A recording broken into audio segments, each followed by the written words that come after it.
আমরা ঠান্ডা মাথায় ভাবি না, ঠান্ডা মাথায় ভাবতে হবে, ধৈর্যশীল হতে হবে। ইন্নামা সাবরু ইনদা সাদামাতিল উলা। বিষ্ণু বলেছেন, বিপদের প্রথম ধাক্কায় যে সবর ধারণ করতে পারে সেই তো সবুর। এজন্য বিষ্ণু দোয়া করতেন, আল্লাহুম্মা জাআলনি সাবুরা, আল্লাহ আপনি আমাকে ধৈর্যশীল বানান। ওয়া জাআলনি শাকুরা, আপনি আমার শুকরগুজার বান্দা বানান। বিশ্বনবীর চেয়ে ধৈর্যশীল, বিশ্বনবীর চেয়ে শুকরগুজার পৃথিবীর কেউ আছে? কথা বলেন। এমন তাবৎ কোনো অত্যাচার নাই যে অত্যাচার বিশ্বনবীর উপর করা হয় নাই। বিশ্বনবী মক্কার জামিনে যখন দাওয়াত দিতে লাগলেন, ওনারে পাগল বলা হতো, বলা হতো তুমি পাগল, বলা হতো মুহাম্মদ একটা কবি, বলা হতো মুহাম্মদ হচ্ছে গণক। বিশ্বনবী যখন রুকু দিতেন, সিজদায় চলে যেতেন, উটের পচা নারী ভুরি এনে বিশ্বনবীর কাঁধে ফেলে রাখা হতো। বিশ্বনবীর গলার মধ্যে রশি ধরে টান দেয়া হতো। কয়েকবার বিশ্বনবীর এই ঘাড়ের এই চামড়া ছিঁড়ে গিয়েছে, একবার চাদর টান দেওয়ার কারণে, আরেকবার রশি টান দেওয়ার কারণে। বিশ্বনবী কিছুই বলেন নাই, ক্ষমা করে দিয়েছেন। যেই মক্কার শত্রুরা বিশ্বনবীকে মক্কা থেকে বিতাড়িত করেছেন, এবং যেই রাতে উনি হিজরত করলেন, মাইগ্রেট করলেন, উনি কেঁদে কেঁদে বারবার মক্কার দিকে ফিরে তাকায়, আবার যায়, আবার ফিরে তাকায়, মাতৃভূমির মায়া ছাড়তে পারছেন না। আর বলছিলেন, মাক্কা তু আহাব্বুল বিলাদ ইলাইয়া, মক্কা আমার কাছে সবচেয়ে প্রিয় শহর। লাউলা উখরিজতু লামা খরাজতু মিনহা, আমারে যদি বের করে না দেয়া হতো এই শহর থেকে, আমি কোনোদিন এই শহর থেকে বেরোতাম না। এত ভালোবাসতেন বিশ্বনবী মক্কাতুল মুকাররমাকে। ধৈর্যশীল ছিলেন। এত অত্যাচার অনাচারের পরে যখন মক্কা বিজয়ের ক্ষণ আসলো, এই মক্কাকে বিশ্বনবীর করতলগত করে দিল কে? ফাতহে মক্কা হলো। বিশ্বনবী চাইলে পিষে পিষে প্রতিটা কাফের মুশরিককে শেষ করে দিতে পারতেন, ঠিক কিনা? কিন্তু বিশ্বনবী বললেন, লা তাসরিবা আলাইকুমুল ইয়াউম ইযহাবু আনতুমুত তুলাকা, কোন রিভেঞ্জ চলবে না আজকে, কোনো প্রতিশোধ নাই। একেবারে বড় যুদ্ধাপরাধী যারা, মারাত্মক যারা অফেন্স করেছে, তাদেরকে শাস্তির আওতায় আনা হবে, বাকি সবাইকে আমি ক্ষমা করে দিলাম। In the long history of the world, there is no instance of magnanimity and forgiveness which was showed by our beloved Prophet Muhammad when all of his enemies laid under his feet and he forgave them one and all. পৃথিবীর ইতিহাসে এরকম নজির কোথাও পাওয়া যায় না, যাকে এত অত্যাচার করে বিতাড়িত করা হয়েছে, নির্বাসন দেয়া হয়েছে, হিজরতে বাধ্য করা হয়েছে। তিনি যখন ওই শহরকে আবার বিজয় করলেন, কাউকে আঘাত করলেন না, আগুন জ্বালিয়ে শহরটাকে জ্বালিয়ে দিলেন না, ওদের বংশকে নির্বংশ করলেন না, বরং মুচকি হেসে উনি বললেন, যাও ক্ষমা করে দিলাম। কি ধৈর্যশীল ছিলেন। আবার দোয়াও করতেন, আল্লাহুম্মা জাআলনি সাবুরা, আল্লাহ আপনি আমার ধৈর্য বাড়ায় দেন। ওয়া জাআলনি শাকুরা, আপনি আমার শুকরগুজার বানান। ওয়া জাআলনি ফি আইনি সাগীরা, আল্লাহ আমার চোখে আপনি আমারে ছোট বানান। ওয়া ফি আয়ুনিন নাসি কাবীরা, আল্লাহ মানুষের চোখে আপনি আমারে বড় বানান। কি মানুষ ছিল, নিজের চোখে নিজে ছোট থাকতে চাইতেন। আমরা নিজের চোখে নিজের বড় মনে করি, এরকম ডাকাইত আছে না নাই? নিজেরাই নিজে মনে করে কত বড় সাহেব, লাট সাহেব। মান তাওয়াদা তারাফা, এটা হচ্ছে সুন্নাতুল্লাহি ফিল আরদ। মান তাওয়াদা তারাফা, যে নিচে নেমে থাকতে চায় আল্লাহ ওরা টেনে উপরে উঠা, আর যে খালি উঠতে চায়, হিংসা করে অহংকার করে উপরে ঠেলতে চায়, ওরা নিচে নামায় দেয় কে? সাইয়েদনা আদমকে আল্লাহ বললেন, আদম সাল্লিমা আলা উলাইকা নাফার লাম্মা খালাকাল্লাহু আদম ওয়া কানা তুলহু 60 যিরাআন, নিচে নেমে গেলে যে উপরে ওঠে, আর উপরে উঠতে চাইলে যে নিচে নামে। উদাহরণ দেখেন, আদম আলাইহিস সালামকে তৈরির পর আল্লাহ বললেন, আদম সাল্লিমা আলা উলাইকা নাফার, এই ফেরেশতাদের সালাম দাও। কি দাও? দাও, সালাম দাও। কোনো প্রশ্ন নাই, আল্লাহ সালাম দিব কেন? ফেরেশতারা আমারে দিব না কেন? আমি আগে দিব কেন? কথা আছে কোনো? যেই সালাম দিলেন, সালাম দেওয়ার সাথে সাথে ওনার মর্যাদা বাড়িয়ে দিল কে? এত মর্যাদা বাড়ালেন যে নূরের ফেরেশতারা মাটির আদমকে সেজদা দিতে বাধ্য হয়েছে। চিৎকার করে বলেন, ঠিক কিনা? তুমি মাটির আদমকে প্রথম সৃষ্টি করিয়া ঘোষণা করিয়া দিলে শ্রেষ্ঠ বলিয়া, তাই তো নূরের ফেরেশতা করে আদমকে সেজদা, সবার চেয়ে সম্মান দিলে মাটির আদমকে। আল্লাহু আল্লাহু পড়েন, আল্লাহু আল্লাহু তুমি জাল্লে জালালুহু, শেষ করা তো যায় না গে তোমার গুণগান। আল্লাহু আল্লাহু সুবহানাল্লাহ পড়েন। কি সম্মান আল্লাহ বাড়াই দিলেন। আল্লাহ বললেন, আদম আজকে থেকে তুমি আশরাফুল মাখলুকা, তুমি খলিফাতুল্লাহ ফিল আরদ, তুমি পৃথিবীতে আমার খলিফা, ভাইস জেরেন্ট অফ আল্লাহ। আল্লাহর খলিফা, আল্লাহর আহকামগুলো পালনের জন্য ভাইস জেরেন্ট। চুরি করলে হাত কেটে দাও, কার আইন?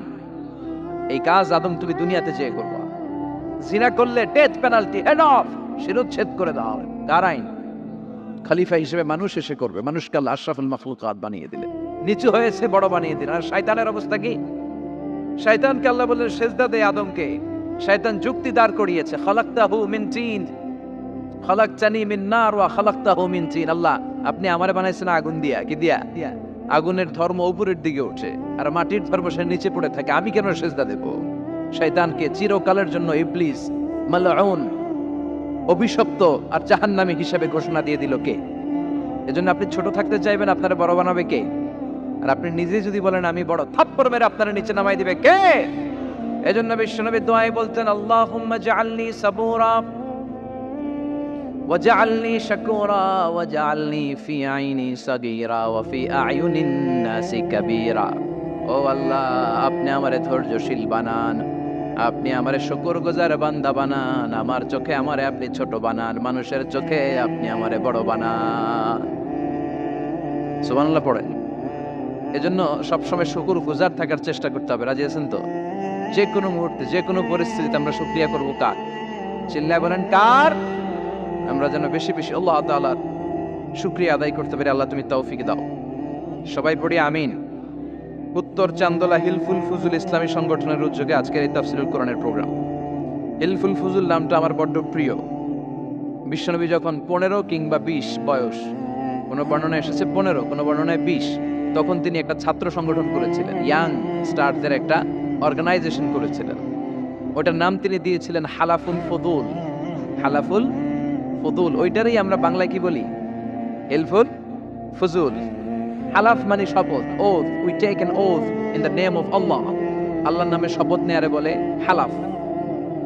আর ফাদিলা, ফাদলুন, এগুলোর প্লুরাল হচ্ছে ফুদুল। ফুদুল মানে ভালো কাজ।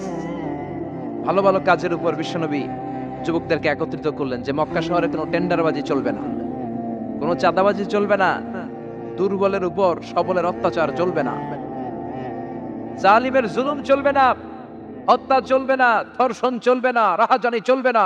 মক্কা শহরটারে শান্তির শহর বানাতে হবে। যুবকরা এই দায়িত্ব কাঁধে নিয়েছে। কারা? মুরব্বীরা না, যুবকরা। যুবকদের আছে প্রাণ ঢালা উচ্ছ্বাস, অনেক শক্তি। এজন্য যুবকদেরকে ভালো কাজে আসতে হবে। যুবকরা চাইলে এই দেশের চেহারা পাল্টে দিতে পারে। এদেশে যুবক ভোটার আছে কয়জন জানেন? নতুন করে যুবক ভোটার হয়েছে 2 কোটি। কয় কোটি? 2 কোটি না? Can you imagine that? কল্পনা করতে পারেন? They can change Bangladesh. They can change the face of Bangladesh. তারা 56,000 বর্গ মাইলের এই বাংলাদেশের চেহারা পাল্টে দিতে পারে। তাদের অনেক শক্তি।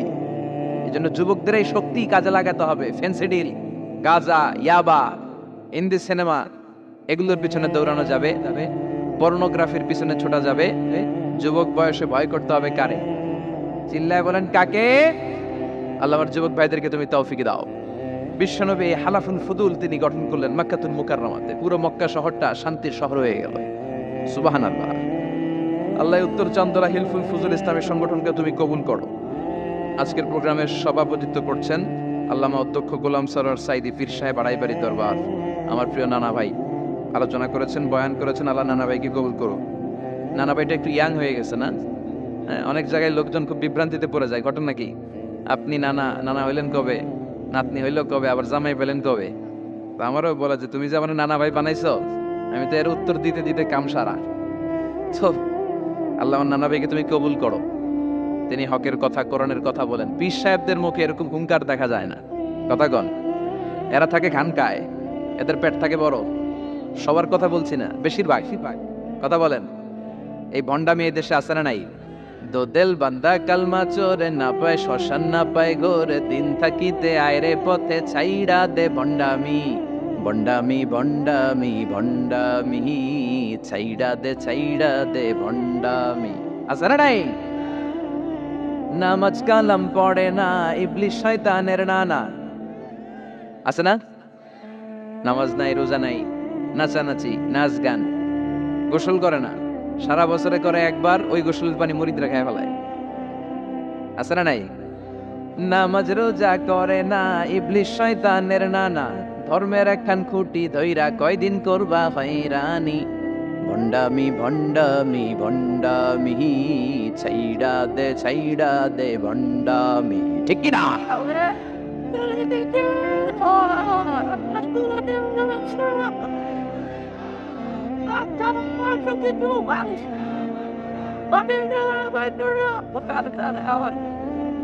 তো এই বন্ড পীরও পীর, আমার নানা ভাইও পীর। কথা কন, পীরে পীরে পার্থক্য আছে না নাই? পীরে পীরে পার্থক্য আছে, এজন্য পীর চিন্তা হবে। এদেশে এই পাক ভারতে ইসলাম প্রচারে ওলিয়া উলিয়াদের, পীর মাশায়েখদের অবদানের কোনো শেষ নাই, কিন্তু চিন্তা হবে, কষ্টি পাথর দিয়ে যাচাই করে নিতে হবে। কারণ এই পীরের আদলে অনেক ভণ্ড এই বাংলার জমিন আছে না নাই? এই ভণ্ডদের সাথে আমাদের কোনো সম্পর্ক নাই। ওনার দরবারে আলোচনা হয়, সাইদ কামালউদ্দিন জাফরি সাহেব যায়, আমরা যাই, দেশ বরেণ্য ওলামায়ে কেরামরা যায়, যারা হকের কথা বলে, যারা কোরআন সুন্নাহর আলোকে বলে, কোনো ভণ্ডামি নাই। যাবেন, প্রতি বছর যাবেন। এরপর ওই যে কেরাত সম্মেলন হবে না এবার 17ই ফেব্রুয়ারি, আমার প্রোগ্রাম যশোর। আমাকে অনেক বলেছিল থাকতে পারলে আমিও কোরআন নিয়ে কিছু কথা বলে আসতে পারতাম, শুনে আসতে পারতাম কারীদের তেলাওয়াত। যাবেন আপনারা, দাওয়াত করে দিলাম। আল্লাহ আজকে সভাপতিকে তুমি কবুল করো। তারপরে আজকে কথা বলেছে মাওলানা রফিকুল ইসলাম ভুইয়া সাহেব, আমাদের সভাপতি সিরাতুন নবী ফাউন্ডেশনের চান্দোলার। না, রফিক ভাইয়ের চিনে না এমন কেউ নাই, এজন্য আর কিছু বলতেছি না তার নামে। আল্লাহ রফিক ভাইয়ের তুমি কবুল করো। গোলাম কবির চৌধুরী আল আজহারি আসতে পারে নাই, আমার বন্ধু মানুষ, একসাথে পড়াশোনা করেছি। এরপর আমার এক মিতা মিজানুর রহমান আতিকি আমার আগে আলোচনা করেছে, আল্লাহ তাকেও তুমি কবুল করো। সালাত নিয়ে কথা বলতেছিলেন। সালাত আউয়ালু মা ইউহাসাবু বিহিল আবদু ইয়াউমাল কিয়ামাতি আস-সালাহ। কিয়ামতের দিন সর্বপ্রথম হিসেব নেওয়া হবে নামাজের, সালাতের। সালাত চিনেন তো? কুরবানির গোশত খাওয়ার মাঝখানে যেটা খায় ওটা, হ্যাঁ, এটারে বাংলায় আমরা নামাজ বলি। কি বলি? নামাজ। বিশ্বনবী ইন্তেকাল করবেন, রূহ বের হয়ে যাচ্ছে, 2-3টা শব্দ বললেন, এর মধ্যে একটা ছিল সালাত। আর সালাত, উম্মতেরা নামাজ, নামাজ, নামাজ ছেড়ে দিও না। আমা মালাকাত ঈমানুকুম। মানুষ ইন্তেকালের আগে শ্বাস বের হয়ে যাচ্ছে, রূহ চলে যাচ্ছে, ওই মুহূর্তে কি জরুরি কথা বলে নাকি ফালতু কথা বলে? সবচেয়ে জরুরি কথাটাই তখন সে বলে যায়, ঠিক কিনা? কথা বলেন। বিষ্ণু বলেছিলেন নামাজ। তাহলে এই সালাতের গুরুত্ব আছে না নাই?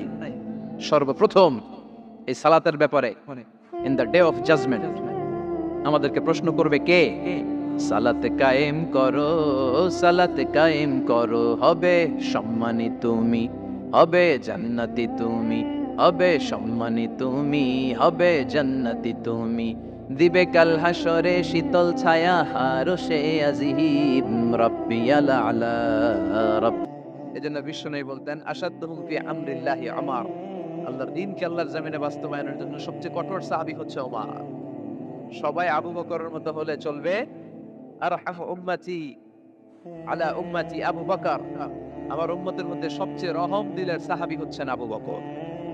সাইয়েদনা আবু বকরের দিলটা, হৃদয়টা এত নরম ছিল, উনি যখন নামাজে দাঁড়াতেন, উনি কান্নার কারণে তেলাওয়াতের আওয়াজ পিছনে মুসল্লিরা শুনতে পেত না। রাজুলুন আসিফ, কোমল হৃদয়ের মানুষ, এত ভদ্র হৃদয়ের মানুষ, এত প্রিয় ছিলেন আল্লাহ তাআলার কাছে। বিশ্বনবী মেরাজ থেকে যখন আসলেন, এসে ঘটনা বর্ণনা শুরু করলেন, আমি মক্কা থেকে ফিলিস্তিন গিয়েছি, ফিলিস্তিন থেকে দূর পাহাড়ে উঠেছি, সেখান থেকে 7 আকাশ পাড়ি দিয়ে আল্লাহর আরশে গিয়েছি, জান্নাত জাহান্নাম দেখেছি, আবার ফজরের আগে ফিরে এসেছি।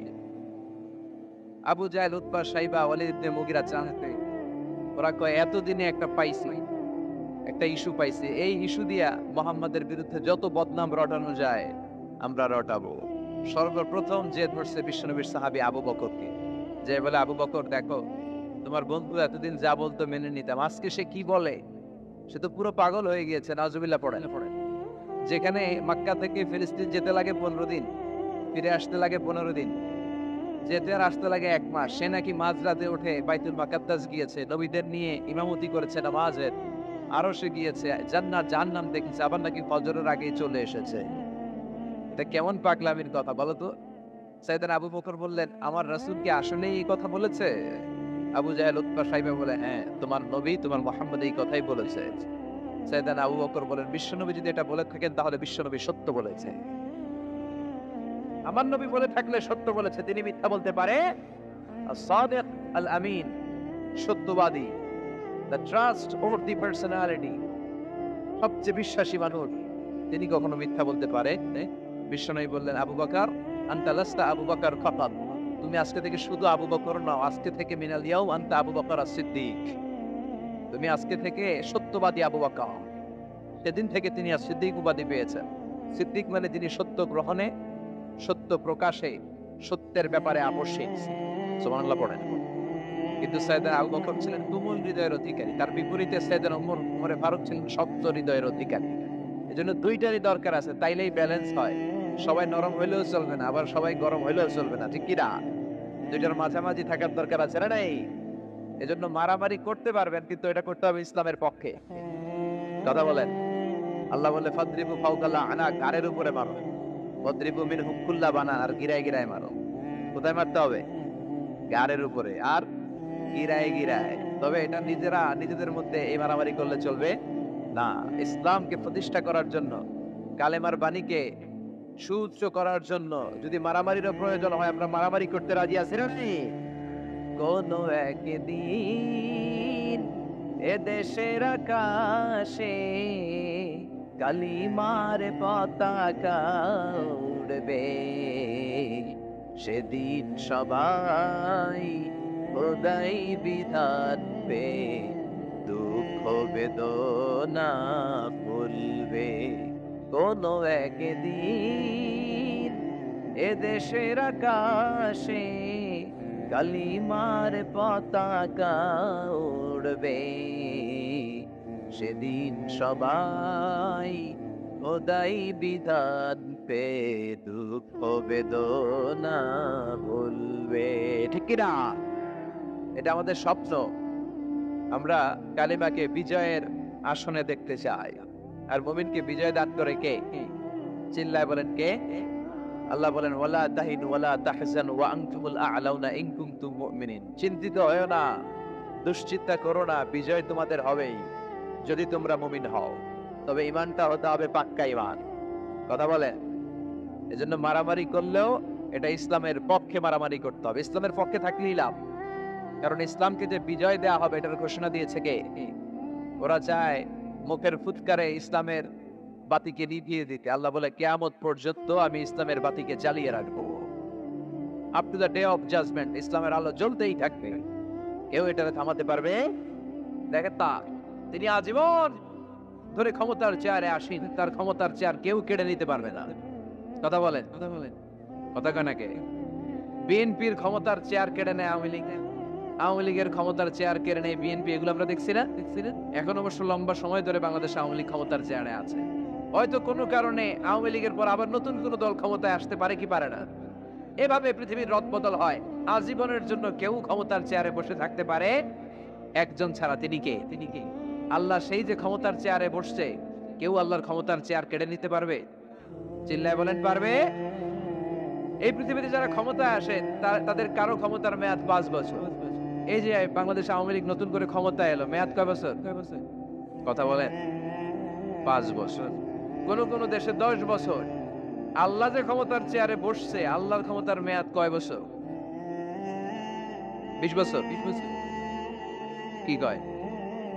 হ্যাঁ, 50, 100 বছর। কয় বছর? আজীবন মেয়াদ। সুবহানাল্লাহ কইবেন না? ওয়াল আউয়াল ওয়াল আখির ওয়াল যাহির ওয়াল বাতিন ওয়া হুয়া বিকুল্লি শাইইন আলীম। আল্লাহ বলে, আমি প্রথম, আমি শেষ, আমি গোপন, আমি প্রকাশ্য। আমি চিরকালের জন্য ক্ষমতার চেয়ারে বসেছি, কোনোদিন এই চেয়ার আমি ছাড়বো না, ঠিক কি না? উনি আজীবন ক্ষমতার মালিক, উনি শুরু থেকে আছেন, শেষ পর্যন্ত থাকবেন। সুবহানাল্লাহ পড়ে। আমার কথা কি বোঝা যাচ্ছে? বুঝতে পারতেছেন? পৃথিবীর অনেক দেশে আবার ডেমোক্রেটিক সিস্টেমে ভোটে জিতে ক্ষমতায় আসতে হয়। যেমন আমাদের দেশ ডেমোক্রেটিক কান্ট্রি, ভোট যার বেশি ক্ষমতা তার বেশি, ভোট পেয়ে ক্ষমতায় আসে। তো আল্লাহ তো ভোটে জিতে মনে হয় ক্ষমতায় আসছিল না, ভোট ছাড়া আসছে, কারচুপি করে আসছে আল্লাহ। হ্যাঁ, অনেক দেশে রাজতন্ত্র, মোনার্কি সিস্টেম, রাজার পোলা রাজা, আল্লাহর বাবা ছিল রাজা, এজন্য আল্লাহও রাজা। কথা বলেন। আল্লাহ বলেন, আপনি কোর্টে যেতে আমার ক্ষমতার চেয়ারে বসা লাগে নাই, আমার বাবা নাই, আমার ছেলে নাই, আমার কেউ নাই, আমি একাই সব ক্ষমতার মালিক, আমি চিরকালের জন্য এই ক্ষমতার চেয়ারে বসা, চিরকাল আজীবন তিনি ক্ষমতার চেয়ারে থাকবেন। আবার অনেক সময় দেখা যায় ক্ষমতায় যেতে হলে অন্যান্য পার্টির সাথে কোয়ালিশনে যেতে হয়, শরিক বানাতে হয়। আল্লাহর ক্ষমতায় তো শরিক আছে না? আছে। আল্লাহ বলেন ওয়ালাম ইয়াকুল্লাহু শারীকুন ফিল মুলক, আমার ক্ষমতায় কোনো পার্টনার নাই, কোনো শরিক নাই, তোদের মতো আমি কারোর সাথে জোট করি নাই, জোট ছাড়া, শরিক ছাড়া, কোয়ালিশন ছাড়া আমি ক্ষমতার চেয়ারে বসা, আজীবন আমার ক্ষমতার নেই, কেউ আমার ক্ষমতার চেয়ার থেকে নামাতে পারবে না। পৃথিবীর অনেক দেশের এরকম নমুনা আমরা জানি, আন্দোলন করে সরকারকে ক্ষমতার চেয়ার থেকে নামানো হয়, আছে না নাই? গণ অভ্যুত্থান করে চেয়ার উল্টে দেওয়া হয়, মিলিটারি কু হয়, ক্ষমতার চেয়ারে আর থাকা যায় না। তো আমরাও যদি সবাই মিলে একটা আন্দোলনে নামি, তাহলে আল্লাহর ক্ষমতা শেষ। কি বলেন? আমরা 700 কোটি মানুষ, আমাদের সাথে পারবে আল্লাহ? 700 কোটি মানুষ আন্দোলন করলেও আল্লাহরে নামাতে পারবে না? বুঝে শুনে উত্তর দিয়ে। 700 কোটি কিন্তু পারবে? পারবে? আচ্ছা, জিন জাতিরা যদি বলে, জিনেরা তো আমাদের চেয়ে পাওয়ারফুল, তারা যদি বলে ও মানব জাতি, আমরাও তোদের সাথে আছি, আল্লাহরে মানি না, মানুষ জিন ভাই ভাই, আল্লাহর আর রক্ষা নাই, তাহলে আল্লাহর ক্ষমতা শেষ? তাও না, কি বলে, এগুলো বলে কি?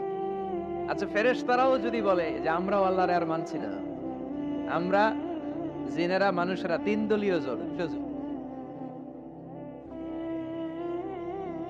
3 দলীয় জোট হলেও পারবে না। আল্লাহ বলে গোটা বিশ্বের সবাই মিলে যদি আমার বিরুদ্ধে আন্দোলনে লেগে যাস, আমার ক্ষমতার 1 ইঞ্চিও কমাতে পারবি না। এজন্য রব্বুল আলামিন বলেন তাবারাকাল্লাযী বিয়াদিহিল মুলকু ওয়া হুয়া আলা কুল্লি শাইইন কাদির। সুবহান সেই সত্তা যার হাতে ক্ষমতা, ক্ষমতা কার হাতে? ওয়া হুয়া আলা কুল্লি শাইইন কাদির, তিনি সব বিষয়ের উপর ক্ষমতাবান। তিনি কে? তিনি চাইলে পাহাড়কে দরিয়া করতে পারে, তিনি চাইলে দরিয়াকে পাহাড় করতে পারে, তিনি চাইলে ধনীকে গরিব করতে পারে, গরিবকে ধনী করতে পারে, তিনি চাইলে সম্মানিতরে অপমানিত করতে পারে, আবার চাইলে অপমানিতরে সম্মানিত করতে পারে। তিনি কে? ফাআলুন লিমা ইউরিদ, তিনি যা ইচ্ছা তাই করতে পারেন, তার কাছ থেকে জবাবদিহিতা করার কেউ নাই, তিনি সবার কাছে জবাবদিহি চায়। চিল্লায় এখন ঠিক কিনা? সে আল্লাহ বললেন সুবহান সত্তা যার হাতে ক্ষমতা, তিনি সব বিষয়ের উপর ক্ষমতাবান। এজন্য আমাদের মনে রাখতে হবে আমাদের কোনো ক্ষমতা নাই, ক্ষমতার মালিককে। আর কোনদিন বাগেরহাটের ভাইয়েরা, জনগণ সকল ক্ষমতার উৎস, এই কথা বলবেন? মনে থাকবে? তাহলে আওয়াজ করে বলেন তো, সকল ক্ষমতার উৎস কে? সবকিছু করতে পারে কে? সব ক্ষমতার মালিক আল্লাহ।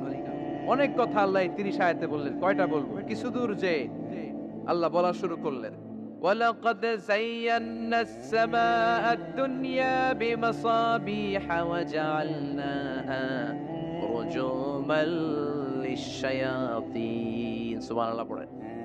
আল্লাহ বললেন আমি নিকটবর্তী আকাশটারে তারা দিয়ে, আলো দিয়ে, মোমবাতি দিয়ে আলোকিত করেছি।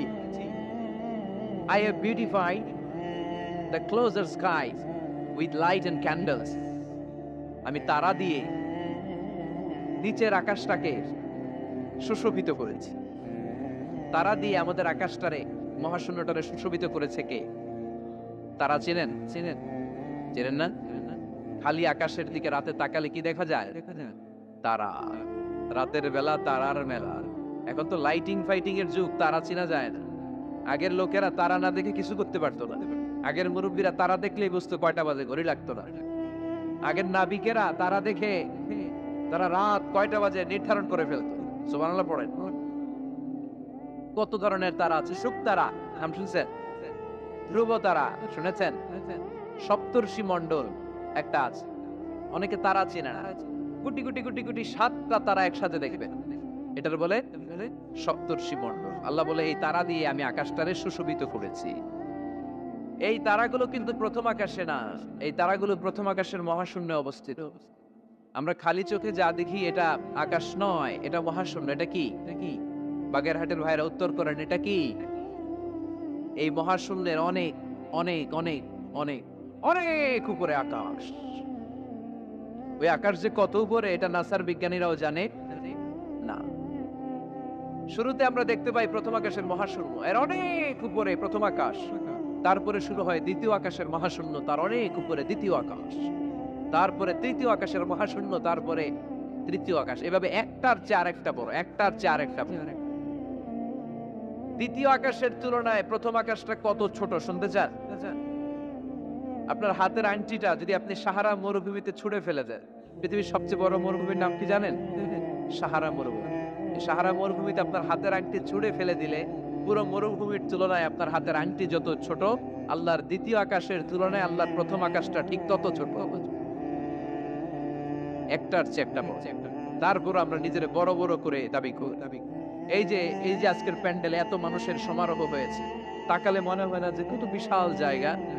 কথা বলেন, বিশাল মনে হয় না? বিল জঙ্গ, এইটারে যদি এত বড় মনে হয় তাহলে বিল জঙ্গটা কত বড়? হ্যাঁ, আরো এইটার চেয়ে নিশ্চয়ই বাগেরহাট বড়। কথা কয় না? বাগেরহাটের চেয়ে নিশ্চয়ই পুরো বাংলাদেশটা বড়। বাগেরহাট বলে 64 জেলার এক জেলা, 64টা জেলা মিলে সুজলা সুফলা আমাদের এই বাংলাদেশ। বাংলাদেশ হচ্ছে পৃথিবীর সবচাইতে বড় দেশ। হ্যাঁ, এরা দেখি আমার সব কথার সাথে খালি দ্বিমত করে। বাংলাদেশ সবচেয়ে বড় দেশ না? কত ছোট জানেন? মানচিত্রে বাংলাদেশ লেখার জায়গাটাও আমরা পাই না। বাংলাদেশ এটা লিখতে গেলে BAN পরে ইন্ডিয়ার উপরে, GLA পরে বাংলাদেশের উপরে, আবার DESH পরে আবার ইন্ডিয়ার উপরে। আমাদের বাংলাদেশটা এত ছোট, বাংলাদেশ লেখার জায়গাটাও মানচিত্রে আমাদের জন্য না। এত ছোট দেশ, এত ছোট। ইন্ডিয়া প্রায় 20-25 গুণ বড় আমাদের চেয়ে। আমেরিকা, কানাডা শতগুণ বড়। রাশিয়া একটা দেশ আছে কয়েকশো গুণ বড়। এরকম 200টা বিশাল দেশ মিলে পৃথিবী, 200টা দেশ মিলে পৃথিবীর 30 ভাগ, বাকি 70 ভাগ শুধু পানি। বাকি 70 ভাগ কি? স্থল আর জল মিলে আমাদের পৃথিবী। তাহলে আজকের এই প্যান্ডেলের জায়গার তুলনায় পুরো পৃথিবীটা কত বড়? সুবহানাল্লাহ কইতে পারলেন না? তাহলে এই পৃথিবীটা আমাদের কাছে এখন পর্যন্ত যেটা আমরা আলোচনা করলাম বোঝা গেল অনেক বড়, এত বড় পৃথিবী। কিন্তু আমরা শুনতে পাই যে সূর্যটা আমরা দেখতে পাই দিনের বেলা, ওই সূর্যটা নাকি এই বিশাল পৃথিবীর চেয়ে 13 লক্ষ গুণ বড়। চিন্তা করতে পারেন? খালি তো মাথা নাড়াইতেছেন। আসলে কি আমরা চিন্তা করতে পারি? 13 লক্ষটা পৃথিবী সূর্যের মধ্যে রেখে দেওয়ার জায়গা করে দিয়েছে কে? 9,30,00,000 মাইল দূরে সূর্য 8 মিনিট 18 সেকেন্ড সময় নিয়ে নেয় আলো পৌঁছাতে। এত বিশাল সূর্য। তার মানে কি সূর্যটাই সবচেয়ে বড়? এর চেয়ে অনেক বড় বড় তারা আছে। সূর্যের পরে পৃথিবীর সবচেয়ে কাছের তারার নাম প্রক্সিমা সেন্ট্রাই। গুগল করলে দেখবে যে কত তারা। এরপরে Alpha Centauri A, Alpha Centauri B, এভাবে তারা শুরু। এটা ক্যারিনা, ব্যাটেলজিউস। যেই সূর্য পৃথিবীর চেয়ে 13 লক্ষ গুণ বড়, ব্যাটেলজিউস নামে একটা তারা আছে, ওই তারা সূর্যের চেয়ে 33 কোটি গুণ বড়। তার মানে কি ব্যাটেলজিউসই সবচেয়ে বড় তারা? এটা ছোট্ট সাইজের তারা। এইটার চেয়েও কত হাজার কোটি গুণ বড় তারা যে মহাশূন্যে আছে তার কোনো ইয়ত্তা আমাদের নাই। এরকম হাজার হাজার million trillion zillion billion octillion তারা মিলে আমাদের এই গ্যালাক্সিটা গঠিত। আমাদের গ্যালাক্সির নাম মিল্কি ওয়ে। আমাদের গ্যালাক্সির নাম শুনছেন না? বিজ্ঞানে আমরা পড়ছি না? আমাদের গ্যালাক্সির নাম মিল্কি ওয়ে। আমাদের গ্যালাক্সির পরে আমাদের সবচেয়ে কাছের গ্যালাক্সির নাম অ্যান্ড্রোমেডা। কি নাম? আমাদের গ্যালাক্সি থেকে অ্যান্ড্রোমেডাতে পৌঁছতে 2.5 মিলিয়ন লাইট ইয়ার লেগে যাবে যদি লাইটের গতিতে আমরা ছুটি। 2.5 মিলিয়ন লাইট ইয়ার। 1 মিলিয়নে 10 লাখ, 2.5 মিলিয়নে 25 লক্ষ লাইট ইয়ার। এই পৃথিবীতে সবচেয়ে দ্রুতগামী যে জিনিসটার আবিষ্কার হয়েছে সেটার নাম আলো। সেটার নাম সবাই বলেন। আলো সবচেয়ে দ্রুত ছোটে। কত দ্রুত জানেন? 1 সেকেন্ডে 1,86,000 মাইল বেগে ছোটে। 1 ঘন্টায় না, 1 মিনিটে না, এক সেকেন্ডে ছোটে কত দূর? আরে 1 সেকেন্ড কইতে তো 2 সেকেন্ড লাগে। 1 সেকেন্ড এটা বলতে বলতে 2 সেকেন্ড লেগে যায়। কিন্তু 1 সেকেন্ডের আগে সে 1,86,000 মাইল দূর চলে গেছে। এই আলোর গতি সম্পন্ন একটা রকেট যদি কেউ বানাতে পারে, যে রকেটটাও আলোর মতো সেকেন্ডে 1,86,000 মাইল বেগে ছুটবে, এরকম রকেট যদি বানানো যায়, তাহলে এই রকেট দিয়ে আমাদের গ্যালাক্সি থেকে আমাদের প্রতিবেশী গ্যালাক্সি অ্যান্ড্রোমেডাতে পৌঁছতে 25 লক্ষ বছর লেগে যাবে। সুবহানাল্লাহ। বাড়িতে যায় বলবেন সবাই, চিৎকার করে পড়েন আল্লাহু আকবার। সে আল্লাহ বললেন, ওয়ালাকাদ যায়্যানাস সামাআদ দুনিয়া বিমাসাবিহা ওয়া জাআলনাহা রুজুমান লিশ-শায়াতিন। আমি তোমাদের জন্য দুনিয়ার আকাশটারে সুন্দর সুন্দর তারা দিয়ে সুশোভিত করেছি। এরকম বিশাল বিশাল তারা, দেখতে তো মনে হয় ছোট্ট একটা ডটের মতো, না একটা ফোঁটার মতো মনে হয় না তারাগুলা? এত বিশাল বিশাল তারা মহাশূন্যে রেখেছে কে? চিল্লায় বলেন কে? এরপরে এই সূরার মাঝে মাঝে এসে আল্লাহ বললেন, হুয়াল্লাযী জাআলা লাকুমুল আরদা যালুলান ফামশু ফী মানাকিবিহা ওয়া কুলু মির রিজকি ওয়া ইলাইহিন নুশুর। আল্লাহ বলে, আমারে তোরা চিনিস না, চিনে নে। আমি হলাম এমন সত্তা, আমি তোমাদের জন্য জমিনটারে সমতল বানিয়ে দিয়েছি, তাই যেখানে মন চায় তোমরা সুন্দর করে হেঁটে হেঁটে যেতে পারো। তার মানে এই নয় যেখানে খুশি সেখানে যাবা, শেষকালে আমার দিকে ফিরে আসতে হবে, ঠিক কি না? মিনহা খালাকনাকুম ওয়া ফিহা নুঈদুকুম ওয়া মিনহা নুখরিজুকুম তারাতান উখরা। মাটি থেকে বানালাম, মাটির কবরে পাঠালাম, আবার মাটির কবর থেকে আমাদেরকে উঠায়া দিবে কে? আল্লাহ বললেন যালুলান, আমি জমিনকে বানিয়েছি সমতল। আরেক আয়াতে বললেন হুয়াল্লাযী জাআলা লাকুমুল আরদা ফিরাশা, আমি জমিনকে বানিয়েছি বিছানা। সমান সমান না হলে আজকের প্যান্ডেলে এত সুন্দর করে আপনারা বসতে পারতেন? কথা বলেন না। প্যান্ডেলের এদিকে উঁচা, এদিকে নিচা, এদিকে খাড়া, এদিকে তেড়া, এদিকে গর্ত, এদিকে ভাঙ্গা, এরকম হইলে আজকে প্যান্ডেলটা সমান হইতো? এই সমান করে দিছে কে? আমরা যখন বিমানে চড়ি, বিমানের জানলা দিয়ে নিচে তাকালে দেখা যায় আল্লাহ কেমন মনে হয় যে সবুজ কার্পেট বিছাই দিচ্ছে। সুবহানাল্লাহ করতে পারলেন না? আবার আল্লাহ বলে, সবুজ কার্পেট দেখে মনে করো না যে তোমরা বেঁচে গেলা, এই সবুজ কার্পেটের ভেতরে আগুন আছে না নাই? আমরা যে পৃথিবীর উপরে লাঙ্গল দিয়ে হাল চাষ করি, গাছ লাগাই, হেঁটে চলি, এই মাটিটার নিচে আগুন আছে। কি আছে? বিশ্বাস হয় নাকি আজগুবি কথা লাগে? রূপ কথা মনে হয় না? এই পৃথিবীর মাঝখানে আছে আগুন, জ্বলন্ত আগুন। আল্লাহ কোরআনে কসম কেটেছেন, ওয়াল বাহরিল মাসজুদ, ফুটন্ত টকবকে সাগরের পানির কসম। আমেরিকান নেভাল একাডেমির সায়েন্টিস্টরা তারা হিসাব মিলাতে পারে না, সাগরের পানি দেখি ঠান্ডা, কিন্তু আল্লাহ কয় ফুটন্ত টকবকে সাগরের পানির কসম। এই গরম আল্লাহ পাইলো কই? তারা ভাবলো নিশ্চয়ই ভিতরে গরম আছে, নাইলে গরম আসলো কোত্থেকে? দেখি তো কোরআনের কথা সত্য কিনা। তারা সব সময় কৌতূহলী।